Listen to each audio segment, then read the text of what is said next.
Welcome to an extraordinary place. This is the castle of Warmian bishops in Lidzbark Warmiński, the only preserved Gothic residence in Poland, and one of the rare, magnificently preserved Gothic castles in all of northeastern Europe.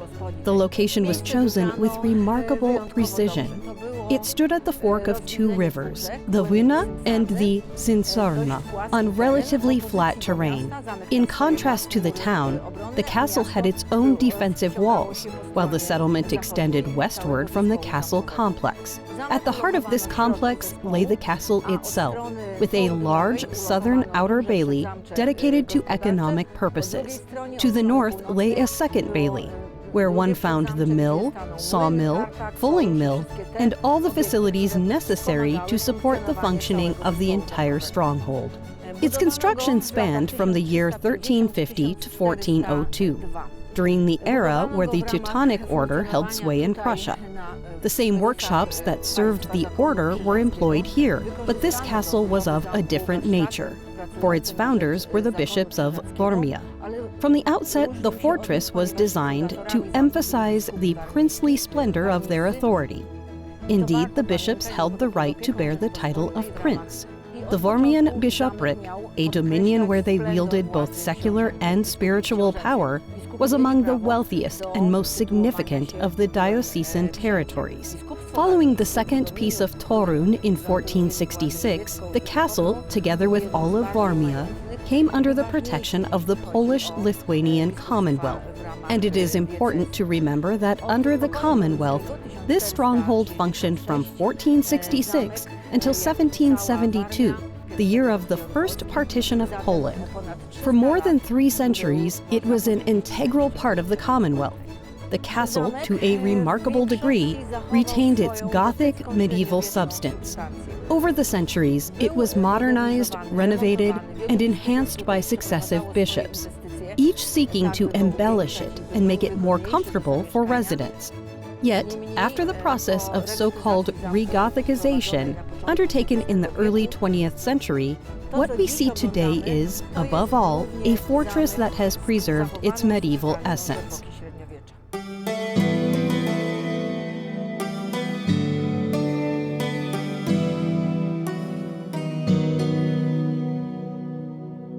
Now onto the castle courtyard, where one can truly touch the Gothic spirit and the medieval age. Everything here dates back to the late 14th century. The entire castle forms a quadrangle, 2 principal stories, 2 levels of cellars beneath each wing, and lofty attics above, divided into 2 tiers. In the northeastern corner rises a 13-story tower. What sets Lidzbark Bishop's Castle apart from other structures are its cloisters. These cloisters remain the only ones so beautifully preserved among the Gothic castle of northeastern Poland. The lower level, supported by massive granite pillars, belong to the world of the profane. Here were the kitchen, the brewery, and the rooms of those who managed the castle. Above, however, slender columns of glazed brick and triple-ribbed vaults define the sacred, the representative chambers, and all the principal spaces of the stronghold.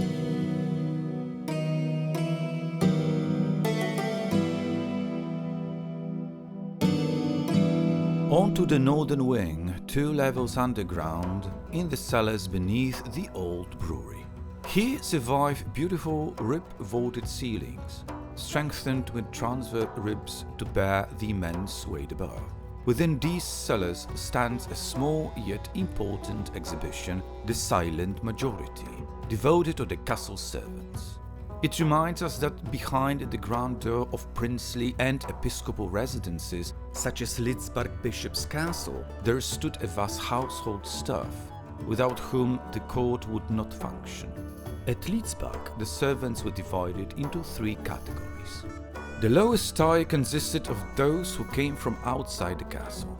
They did not live within the walls, but provided essential services, supplying raw goods or caring for basic needs such as laundry. Here, for instance, we see a wooden mangle once used for pressing garments. The middle tier comprised servants who resided within the castle itself. often young boys who came here to learn, to serve, and to build connections. They tended to the bishop's chambers and residential spaces. Finally, the highest tier consisted of specialists, administrators, scribes, and economic officials responsible for drafting documents and managing the finances of the bishopric. At times, the episcopal court could number as many as 100. Remarkably, 3/4 of those who lived within the castle complex were servants, while only 1/4 belonged to the bishop's circle of officials and retainers. Importantly, members of the higher and middle service were often drawn from noble families. A peasant's son could not aspire to such posts. Here, young nobles learned not only the etiquette of service, but the skills required to accompany the bishop himself and his senior officers. The exhibition also presents objects reflecting the duties of the castle's staff. Of particular note is a set of vessels from the 18th century, including a chocolate pot, a reminder of Bishop Ignacy Krasicki, Poland's most celebrated poet-bishop, and his predecessor Grabowski. Both were great admirers of hot chocolate. Preparing such a drink was among the responsibilities of the servants. The process was long and laborious, beginning with cocoa beans that required careful preparation before the final beverage could be served at the bishop's table. Among the most unusual exhibits are the ones with oyster shells. They are here because in the 18th century, oysters were served at the castle, imported all the way from France in crates packed with ice. Though not all survived the journey, the castle prided itself on offering fresh oysters accompanied by French wines.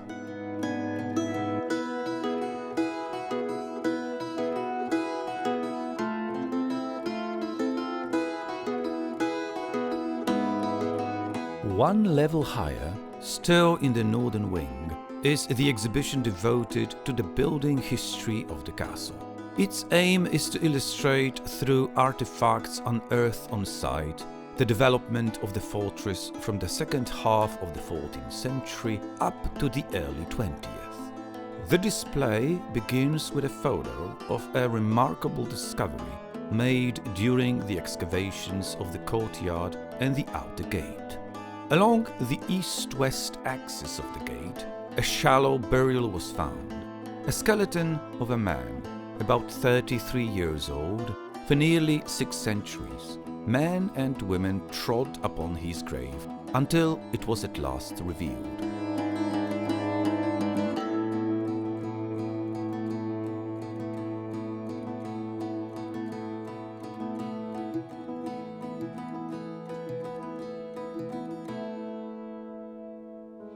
The exhibition presents archaeological artifacts unearthed during excavations. These objects are of immense importance for the history of the castle, for none of its original furnishings have survived to the present day. It is through such finds that we can learn about the people who once lived here and the rhythm of their daily lives. Among the discoveries are simple items of everyday use, such as combs or horse stack fragments. Yet the excavations also revealed extraordinary and rare treasures, which were later displayed. On such remarkable find, seldom encountered in archaeological work, is the papal bull of Pope Martin V, shown here in its original form. This seal is a direct trace of contact between the Warmian bishops and the papacy. Though the document it once authenticated has not survived, the seal itself, bearing the images of Saints Peter and Paul, founders of the Roman Church, was recovered from the soil. It is a rarity. Only a handful of such objects exist in Poland, deserving of special attention. Dated to the first half of the 15th century, it is believed to have come from a document issued by Martin V, whose name appears inscribed upon the reverse. Archaeological findings also offer deeper insight into the heating system of the castle. Most often it was achieved by means of tiled stove, used since the earliest years of the fortress. On display are 3 exceptionally rare tiles from a 15th century stove, including one with a unique inscription, "Objects unseen in Polish collections." Excavations show that stoves were frequently replaced and that they were numerous spread throughout the castle. One chamber was even heated by warm air circulated from a hypocaust furnace. Later centuries introduced cast iron stoves and other systems, yet the tiled stoves remained the heart of the castle's heating.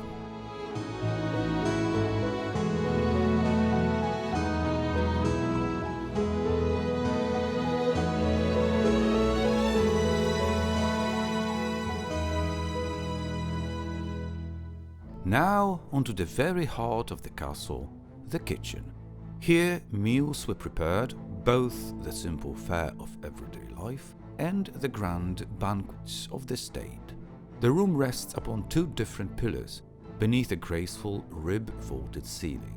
The trace of a great black chimney and the remains of a medieval hearth reveal just how vital and bustling a place this once was. Today a large table stands here, used in a multimedia mapping display to illustrate dining customs across the centuries, festive feasts, simple fast day meals, as well as the vessels once set upon the tables of the Warmian bishops.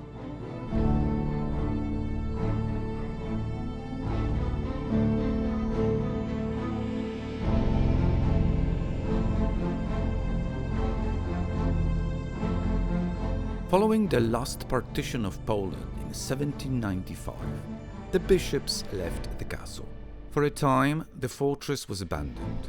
Yet, in the mid-19th century, following a cholera epidemic that left many children orphaned across Prussia, Bishop Józef Geritz established an orphanage here. The institution was co-educational and functioned until the 1930s, providing the children not only with basic education but also with leisure and care. Its adaptation was overseen by architect Edward Jester, trained in Berlin, who sensitively modified the castle without disrupting its historic fabric, one of the finest examples of the 19th century restoration.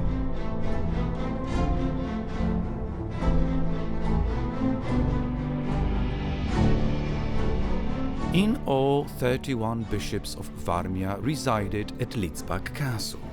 Many were distinguished statesmen, scholars and humanists. Jan Dantyszek, Stanisław Hozjusz, Marcin Kromer, and the last great resident Ignacy Krasicki, a poet and Enlightenment thinker. Among the most notable inhabitants was also Nicolaus Copernicus, or Mikołaj Kopernik, who lived here nearly a decade. Having returned from Italy, he resided with his uncle Bishop Łukasz Wacenrode. For almost 8 years, Kopernik assisted him in managing the episcopal court, translating correspondence, drafting the first map of Warmia, and most significantly, formulating the Commentarials, the first outline of his heliocentric theory. On the western cloisters survive faint traces of tempera wall paintings, which endured only about 150 years. Upon these faded walls, visitors over the centuries left graffiti. Among them is a set of concentric circles drawn with a compass, interpreted by scholars as an early solar diagram. It is most likely the hand of Copernicus himself, conducting what today one would call preliminary research into the structure of the solar system.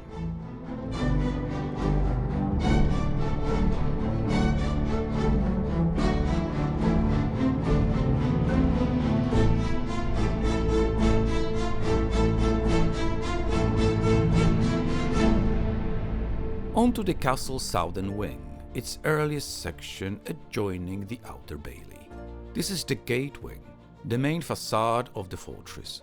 Within lies the Chamber of Deliberations, where for centuries bishops convened, local parliaments met, and judicial proceedings were held. The hall is adorned with murals like all representative rooms of the upper floor. Here is the first full figure frieze of Warmian bishops.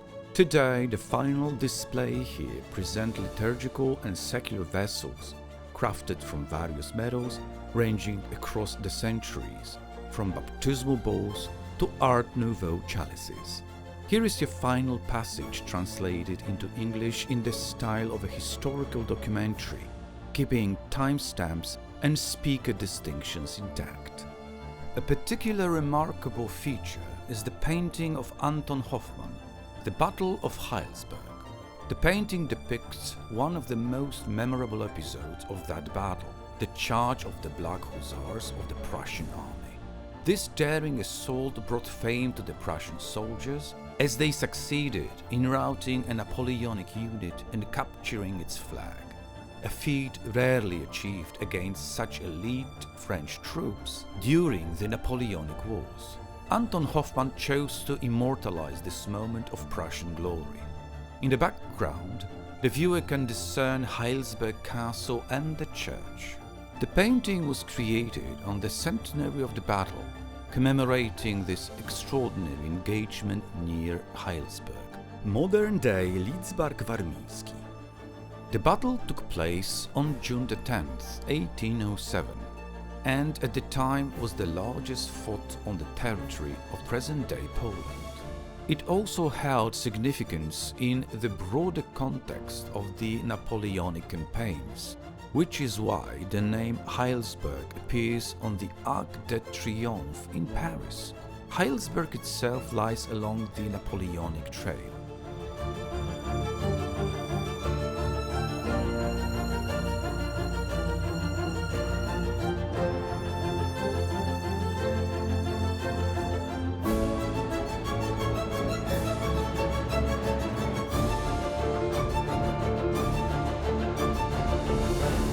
Now onto the summer refectory, located in the western wing above the kitchen. This was the main daily dining hall for the Warmian bishops. Each day began with Mass in the castle chapel, after which the principal members of the court gathered for breakfast, the most important meal of the day.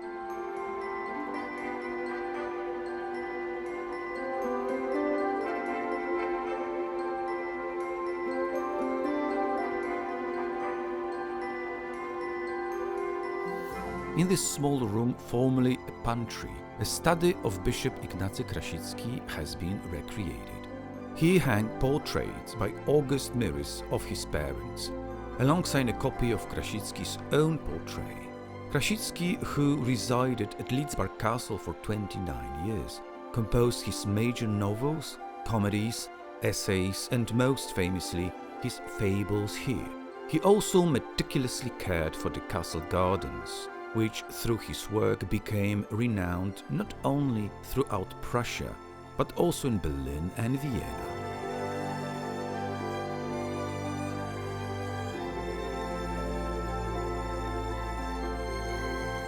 Returning to the western wing, the three rooms here were former episcopal apartments. Bishops lived here until the mid-16th century, before constructing a separate palace along the stretch of the land between the bridge and the castle facade. Nicolaus Copernicus likely resided in one of these rooms, while assisting Bishop Łukasz Wacenioł.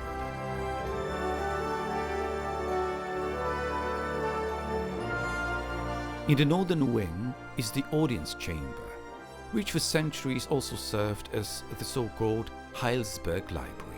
The bishops amassed an extensive collection of books, often passed down to their successors. Here, Bishop Marcin Kromer consulted manuscripts while writing his History of Poland, noting references in the margins, including the Chronicle of Gallus Anonymus. The library contained legal texts, liturgical volumes, and even so-called heretical works. Most of these were later removed by the Swedes. A small portion survive today in the Archdiocese of Warmia Library and the Museum of Warmia and Mazuria. The eastern wing houses the largest and the most beautiful chamber of Lidzbark Castle, the Great Refectory. Here, grand ceremonies were held, and the hall retains its medieval Gothic character. The murals include the heraldic frieze of Warmian bishops, documenting them all, and a remarkable exhibition of sacred sculpture from Warmia and Pomerania. The star-vaulted ceiling with its central rib and the original flooring attest to the architectural grandeur of the space. Moving on, the former dry moat.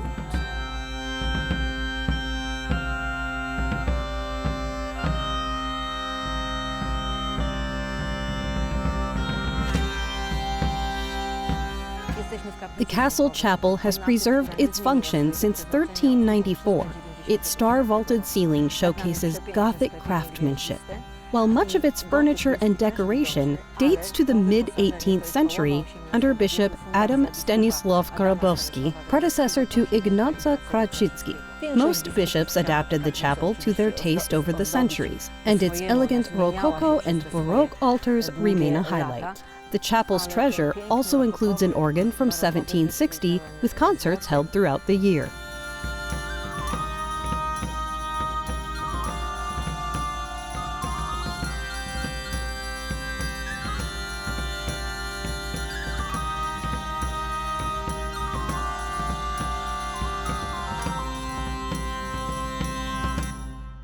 Now restored as part of the episcopal gardens. In the modern period, particularly under Bishop Krasicki in the 18th century, these gardens were celebrated for their beauty. Onto the flower theatre, adorned with Baroque sculptures from Krasicki's gardens. Across the bridge lies the Tree Encyclopedia. All the plants here are historical species that could have existed in Krasicki's gardens, including gecko, apple and dwarf apple trees, all referenced in his correspondence.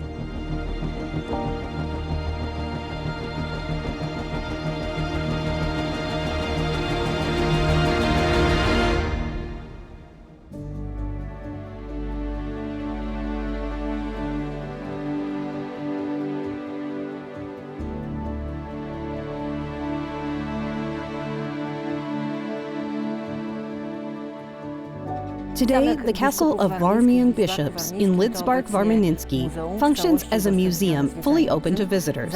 It welcomes guests year-round except on Mondays, with extended hours on Tuesdays and Thursdays until 7 p.m. The former Outer Bailey houses the Krasicki Hotel, and the town itself offers excellent accommodations and dining. The castle also hosts numerous events: the annual Warmian Musica Festival, Baroque balls in the gardens, and many concerts. Visitors are warmly invited to experience this extraordinary historical site.